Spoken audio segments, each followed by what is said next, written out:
So Robert F. Kennedy Jr. Got on this video, to love each other, but people are now doing crazy things.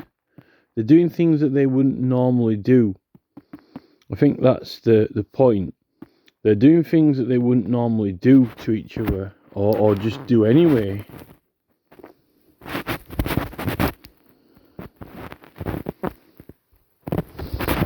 So, I mean, people are just... people are getting to the stage where they've got really nice things, really nice houses or jobs or possessions and things. They go on holidays, but they're not kind of like, when you fill a cup up, when it gets full, you say stop. You don't carry on pouring, or it goes everywhere. But people are kind of like going everywhere, if you know what I mean. But I don't just mean traveling everywhere. I mean just like their stuff's just... they've got baggage, they've got things, they've got effects. It's just going out everywhere. It's like it's the TV and the adverts are just persuading them to redecorate, get new things or change things, and it's kind of got this effect that it's just people don't stop. And that's why I think the poor people are poor. Not just the fact that the elite are soaking it all up and doing fake inflation and the rest of it. A lot of the middle class people get to a really good place, really. Once you've made your own things nice, or your own place nice, you've kind of reached it, and then you live your life. But people, what they're doing is they're spending all their money and then just kind of like, oh, now we redecorate and start again. Now we'll redecorate and start again, or a lot more frequently, and other things as well. All that money. I'm not trying to say that we should just take money off people, but what I'm saying is, how about when you've mowed your lawn, then you mow the next lawn, then the next one, not like mow your lawn again and again and again and again. You know what I mean? But what I'm trying to say is that it's not just the elite taking everything. The elite are taking everything and then getting the classes that are kind of like underneath them or below them to keep... They've got some money, but they're getting them to just never stop and just continually regurgitating it, rather than helping out the poorer people or helping out the people who haven't got something, and making the places where people are depressed or unhappy or sad or resentful or whatever, got problems, rather than helping them. You see, once you've helped yourself, then you're in a position to help other people. But they don't. What these TV and adverts keep doing is say, be scared of these people, they're dangerous or they're not nice or whatever. And then I think that's what it is, really. Yet the elite are getting control of the whole thing, and there's a lot more smaller number of them, but they're hoarding all the money, which was obvious. But another thing I just wanted to mention now before I forget, I've just been watching that Rachel Reeves. I'm convinced now that the Labour Party is literally like a carbon copy of the Democrats in America. The Labour Party have tried to put this kind of like Coronation Street image or the post office image, this kind of like plain, normal people, but they're actually... I actually think that they are control freaks. They're definitely going on fascism. A lot of the women in that party kind of think that they're the normal, they're the status quo, but they're not. They're actually getting obsessed with control now. And a lot of the, we're gonna... if there's completely uncontrolled immigration, the Middle East, I don't think it's a matter of racism between different races. People in the Middle East they're at war the whole time among each other, and they're not that different in race to each other, not as different as everyone else is in the world. There are people who are more warlike, and at the moment we seem to be absorbing it in and becoming like that. I don't know, maybe Italy's a good model. Italy's got a lot of diverse mixtures of people and doesn't seem to be quite as bad as France. Maybe they're doing it right, I don't know. I'm also... There are people also, with all due respect, that are in quite high-ranking places that either are misled or aren't qualified to, or shouldn't be they shouldn't have the qualifications they've got. And that's not really being patronising or mean. It's just the case, or they're being mistrained, but they're not thinking for themselves and trying to work things out themselves. And if they are, they're not honest. They've got an agenda. Probably this Democrat and Labour agenda. And the last thing I wanted to say today or tonight is this, which basically is that I've been thinking about the term social media. Social media. Where did it come from? Who coined the term? Who threw it out there? Who picked it up? Who started using it? It's almost like Accept Cookies, you know. Where did it come from? Accept Cookies has got a very, very bad ulterior motive of influence behind it. And it's just big corporate companies behind it. Why social media? The thing is, right, when you're under employment, right, it's work. When you're at work, and that's employment. And then as all the different, you know, employees are bought up and put under the same policy, it all gets under the same control, right? But why do they call it social media? So the media is the media. The press is meant to be the media. The television, the press, the news, that's the media, right? The newspapers, the television, the press, right? When you're at work, you're at work. And when you're socialising, you're not at work, right? You're out with your friends and family. So work is work for an employer, and then socialising is with your friends or family when you're not under an employer, when you're free, except for the laws of England. What happens when you get social media is who fused together. Why isn't it just called socialising? Why aren't these platforms just called socialising, right? I'm not at work anymore. I'm socialising. This is social. Who mixed the word media, the news, TV, these soap operas, you know, Emmerdale and so forth, all these television programmes, news? Who fused together being social and the media? Because the media is meant to be to give you news, to give you stories, to tell you what's going on. But now when that's controlled, right? Who fused together social media to make the media, the press, the news into the social thing? The problem is with all these platforms is this, right? When you're at work, you're under a boss, right? He tells you what to do. You've got executives, you've got chief officers, right?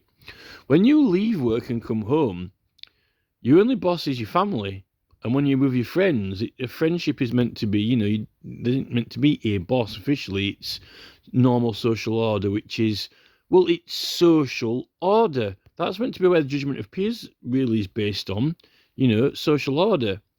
But not guided by any media or press, just guided by socialising, okay? And that's the problem I've got with these TV game shows and the TV hosts and the household names, because really, when you're at home with your family, we end up being guided by these household names. And but usually, if you've got a car or if you go out with your friends, you can get away from that. You don't have to sit in front of the TV. So when most people were going out and socialising, you know, I don't have to have any Ant or Dec or any celebrity in my life. I just go out with my friends and I'm free. You know, we're talking, we're laughing, we're going here, we're going there, we're doing stuff, right? This is freedom, as long as we abide by the rules of the country, but we don't have a boss. We don't have like an executive. What happens, you see, people who watch TV a lot, that TV really is social media before social media, right? Radio presenters, television, game shows, all that thing is like you've got these personalities who are kind of like dictating lifestyle and how you should act and shouldn't act. They're not your friends, because it's all one way, but people turn up and go in there and clap. You get away from that when you socialise, because you go out with your friends and you know, it's negotiable. It's not negotiable with the TV. The thing with the TV I've realised is this, right? You know, sometimes people fantasize or have a dream or a fantasy and they wish life would go perfect. They wish, you know, like everyone would do. Sometimes, I'm not saying I do this, but this is just an example. Sometimes people think, you know, wouldn't it be cool if everyone did what you said, or wouldn't it be good if everyone agreed with you, or wouldn't it be good if everyone sat in the exact same position in the exact same place? If the average person started thinking that and saying, "Oh, why don't you telling their friends where to sit and what position to stand in and where to face and when to speak and when not to speak," people would start saying they were a control freak or there was something wrong with them, right? But what I've realised is the TV game shows and the news and all these programmes, that's what they actually do, you know. Zoe Ball, Claudia Winkleman, it's like, you know, this is a game show. You all sit over there, your audience, and then we'll sit here, and then there's the table, and then we'll go get a rubber chicken, and then you two stand there like on Loose Women, and then we'll all laugh at it. And what they're actually doing, it's like a doll's house, right? Because they're trying to get people to play roles, and, oh, we're going to have a good laugh now. We'll get all the women over there and all the men over here, and then we'll get someone on the, you know, table naked or whatever, like that, Howard, whatever, that American presenter, and we'll do something silly and it's all be thrilling and exciting or whatever. It's all positioning people and things and getting them to do it. Really, the television set and the studio, it is control freakness. It's not like, here are me and my friends, you know, here's a picnic, sit where you want, you know, where you feel comfortable, and we'll talk. It's actually getting to control people and saying where you should be positioned and at what time you should clap and stuff like that. It's not socializing. It's not friendship. You know, it's like a doll's house life or control freak, and that's the aspect of it that I don't like about it and never have. And what we've got now with social media is they get everyone onto the media. They get everyone onto this platforms, and notice now we've got bosses immediately, or they're making people, giving people power to be bosses. We're not all equal. We've got admins, moderators. They've got positions like when you're at work in a business. When you're socializing, you don't have a boss. You know, you sort matters out between you, and you're all equal, right? But on this social media, they give certain people powers, authority, buttons. You know, Mark Zuckerberg gives them powers. You can press buttons and eject people or remove them or whatever. Like, you know, Graham Norton with his lever, you know, and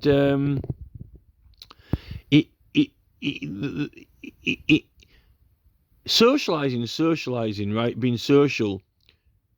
What we're all finding now, and I think this is Russell Brand, this is Joe Rogan, this is Jimmy Dore, this is, you know, Neil Oliver, John Campbell, and Robert F. Kennedy, possibly even Rand Paul as well, because he was on talking about it the other day as well, is that we've found that when you're not at work, when you're at home, when you're, you know, socialising, supposedly, we've got bosses, we've suddenly got these bosses like it's corporate, and there's these policies, and you're like, you don't have a policy when you're out with your friends talking. Maybe if you're in a pub, you know, they've got pub rules or whatever, but you know, this is beyond, you know, being in a pub and just behaving civilized, you know. This is like beyond walking around town and going to some shops and going to the park and, you know, sat in a pub having a drink and having a casual conversations. This is like, when you're in a pub and you're having casual conversations, people laugh, joke.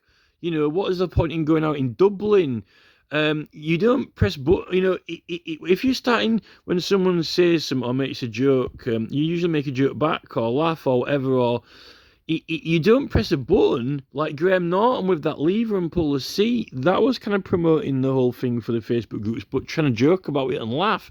But I wouldn't laugh because it's kind of like a bit sinister Irish government, you know, wokeness really seeping through. In fact, there's some weird Norton thing gone on with my computer where I've got double accounts charged in the past, and they're not refunding me the money. Maybe that is an actual BBC Graham Norton joke on me, I don't know. Maybe I've been taking the mick out of them, who knows. But, you know, they fused this media, the press, the media, the newspapers, calling it media, which they now own, and Robert F. Kennedy Jr. said this, they bought it all out, they own it all and control it all, so he's not doing well in the mainstream media as much as the other media, and it's all policy based. You can't, humans, you don't socialise, you know, it's like a work party or something. You don't, you know, you're not meant to be at work under executives and policies when you're socialising. You're meant to be under the social order of humans, but not with all these buttons and buzzers and electric shocks and stuff like that. That's getting people to be more like the game show and the studio, and this kind of like, you sit here, you sit there, we'll, we ask the questions, you give the answers. It's all, the thing with that is it's all very uniform. And really, it's like these presenters, you see these people like Ball and Winkleman, they've got this like, perfect world where, we're having a great time, we've got all the country watching, and they're all sat there, and we're all sat over here, and then we'll do the joke, and then these people will get loads of laughter, and then they'll get a thrill from it, and they'll be really popular, and blah, blah, blah. And they think they're making the world better, but it is a play set, really, in a way. And it's part of living that dream where everyone, I'm the host, you're the guest, you'll sit over there, you'll do that. It's not actual socializing. It's not real socializing. It's like this. It's almost kind of. It is being almost like under someone's complete total will, in a way. Like, if everything went to the host or the producers will, but that's what your boss does at work. He wants the whole factory to go exactly as he wants. And this is the problem now, I think, with the whole Kamala Harris and Biden and particularly Labour. But those people aren't following by the rules. I just had Rachel Reeves' advert on again, and she's still running it. The election's over. And she's now the Chancellor of the Exchequer, of the government. And the government aren't supposed to influence, through promos and adverts, people against the other party. And Rachel Reeves is still running this advert against the Tories, and people are meant to be going to see their MPs or do petitions, and it's actually heavily now pushing everyone against the Conservatives and to support Labour. But it's coming from the woman who's it's almost like Nancy Pelosi in a way, with all her kind of stuff. I'm starting to see now that these people, they've got these very, very kind of like extraordinarily plain appearance, a fringe, a very normal lady's hairdo. She could be a librarian. They look innocent. They look harmless. They look normal, as if you could trust them. They're running influencer adverts. They're breaking the law. Sadiq Khan, the Mayor of London, is wanting to have everyone in complete and total obedience. The Middle East can't even get on with each other, even when they're similar or the same ethnicity. There's less difference between the people in the Middle East, and there's more warfare there, and we're absorbing that over here now. And this guy's trying to take away all our rights and privileges and our heritage from us. He's got an illegal congestion charge in there, and ULEZ zone. These people are breaking the law, but they're trying to make out that they're the most law-abiding and they want everyone else to comply with law and rules, but they're breaking it the most. And they're actually not. They say that Kamala Harris now is, coming out with a lot of nonsense with her rhythm and rhyme, when she talks in rhyme and it doesn't make sense. These people, they've got to have them hypnotized, or they're heavily groomed. And I think what they're doing is, like with COVID, when they locked everyone down and, Boris Johnson was in hospital, and it's like, oh, we're being hit as well. Oh, we're suffering. They got all this immigration is flooded in, and then there's all these threats of riots and so forth. And then all these extraordinarily plain people are going, no, we can't have any of this. This is all bad behaviour. We'll have to control it all and get more strict rules. But who's caused it? How did it get like that? It's like if they ever had, they're meant to have had, governance the whole way through, but it can't be good governance to be in that position. They really aren't fit, I don't think, to run the country, and they're desperately pretending that they are competent, normal, intelligent, but they're not. And these people are breaking the law now. And I don't advocate for them. Anyone in the 77th Brigade, or anyone in the Army, or anyone in the Special Forces, what are they even defending now? They're meant to be defending a nation, an identifiable area of land, which is a country with laws that are different to another country, and so forth. But it seems that we're being invaded, and those laws are being changed and taken away. We were all competent enough, response able enough to police ourselves. Only 200 years ago. And take people to court if they broke the law. Even get private police, or do it yourselves, or even with the community. And now it's like no one's response able, no one's fit and able or trusted enough to do it. But yet they're saying that we're all dangerous, and we can't be trusted. It really is sad. I'm very disappointed with this government and this country. Very disappointed with these businesses and companies. I mean, 10 years of my life, YouTube have taken away all my memories, my good times, my videos, all the work that I've done, just because I uploaded one mistake. One video, one mistake, which was honest mistake. I didn't even publish it. No one even watched it, right? I haven't harmed anyone with that. Neil Mohan has stolen all my life, 10 years of my life. My scratch card video that I scratched off, all the places that I've been and travelled to. I haven't got copies of all them videos. 4,000 videos.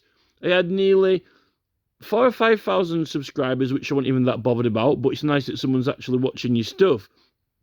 They didn't even take it off for any reason to do with political things or anything like that, right? And I didn't do anything illegal in this country to break the law. Yet this guy stole my stuff. Where is the judgment from the peers in this country? We're now being judged by corporate entities and staff, a business like at work. But yet you're socialising. It's meant to be socialising. Not media. I'm not a newspaper. Right? I'm not a newspaper. I'm not the press. I am socialising. Right? And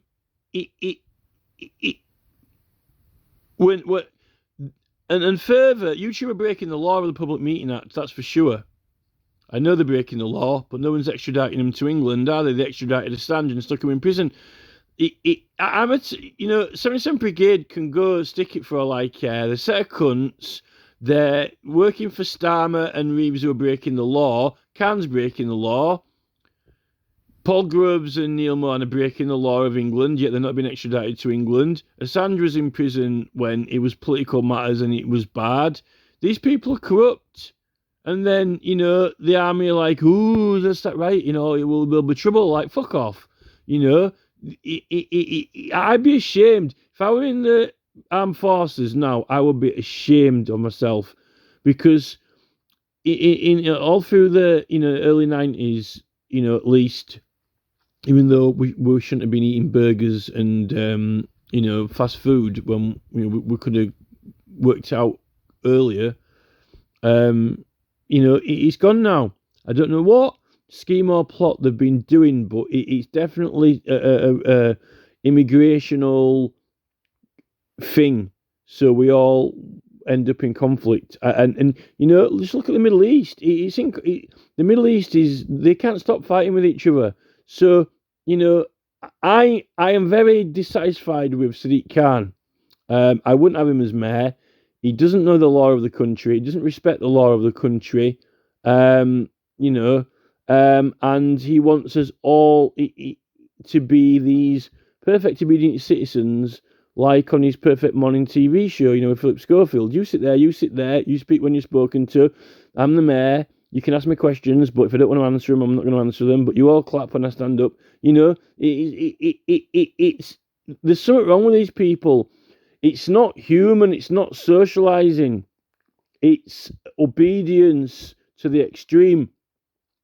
And this kind of like love each other and so forth. They're not.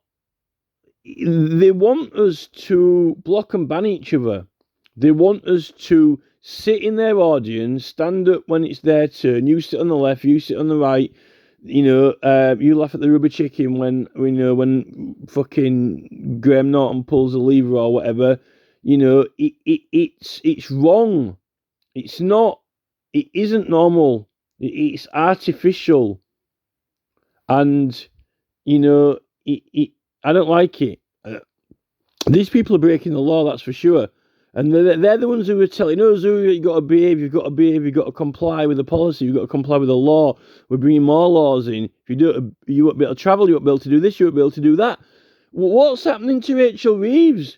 What's happening to Starmer? All that Starmer can do is put a pair of black framed glasses on, like, it's the framework's fault. The framework, it's the bad framework. It's not my fault. Look at this, bad framework. You wouldn't get a man with glasses, would you? With a bad framework, don't blame me. It's the framework that's bad. We need to get some very senior officials need to face criminal prosecution. We're not getting impeachments in England. We're not getting senior figures in front of the courts. Unless it's Lord Anningfield with his expenses scandal. We're not getting social media platform. Well, I think they've had Zuckerberg up in front of the Senate, but what the hell's John Kennedy going to do? They don't even have to answer questions in the Senate. These people laugh at the Senate. We need to get very senior people prosecuted in this government. They need to be made an example out of, and that's the one bloody if hell freezes over thing that they're trying to get out of. If this military and police force does not answer for its crimes, illegal road signage all around England, enforcement sites strategically planned, I don't care how pissed off the public are going to be about it. They broke the law, right? They need to admit it and answer for it. If the military are covering for them, then, it's every man for himself, because that means our military are criminal. For starts, put it this way, I investigated illegal road signage in this country. It was criminally set up as entrapment, right? You're fucked, right? You fucked. If the military are covering for these police officers and people, they're aiding and abetting them. They're fucked. So, they've got the guns, we haven't. It's terrorism. So I am a victim of terrorism because 77th Brigade will not take Rachel Reeves' videos down from YouTube. They will not extradite Paul Groves and Neil Mohan from America to face criminal charges in England for hundreds of thousands, if not millions, of violations of the Public Meeting Act. But yet they extradited Assange just for a bit of video footage of a soldier, shooting someone. God help us. If Robert F. Kennedy Jr. doesn't win this election, I don't know what's going to happen. Because the leaders in this country are criminal, and I've got evidence for it, and I've investigated it, and I've also got privileges for investigating it as well, so they can stick the fucking AK-47 where they fucking want, for all I care.